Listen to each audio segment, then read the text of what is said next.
pinuno nito ating grupo. Sa samahan po kasi nila, sa Eagles po kasi, member din po siya ng Eagles.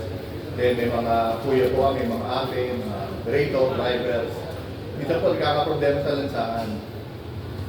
Kaya yun, nag-usap-usap sila, sino ang pwede natin lapitan, sino ang pwede makatulong sa atin. Kaya po na po, Brad. More on mga operator, truck driver, mga hauler po na operator. Yan, kagaya po, mga grab driver, mga UV at mga jeep. More on mga members talaga natin sa more on na sa transport. Kaya kung iba may narinig kayo na grupo, ito po sa atin, may grupo kasi riders lang eh.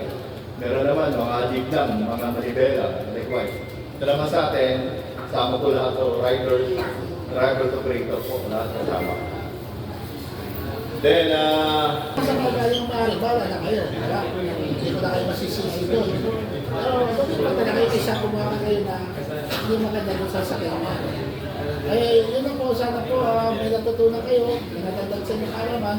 Then, welcome po sa Brad. So, alam na ibig sabihin ng Brad, di ba? Brotherhood of Riders, Operators, and Drivers. So, generally speaking, lahat po ng gumagamit ng kalsada, parte po ng Brad, pati po pasahero. Diba? Kasama po yan. Rider po, mananakay. Generic word ng rider. Pwedeng rider ka ng bike. Diba? Rider, mananakay. Rider din. Mas rider din. So, lahat po na gumagamit ng kalsada, part po ng Brad. Hindi na po driver. Hindi lang po rider. Hindi lang po operator. Pati po ng mananakay, part po ng Brad. Ayan po, maraming salamat po sa inyo.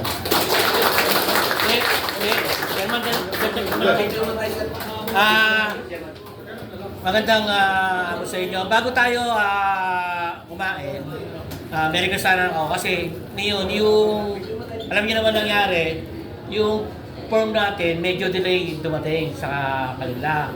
Bali, i-advise namin kayo kung kailan namin ibibigay. Merry Christmas kami na ngayon, punta lang dito si Chairman Gary.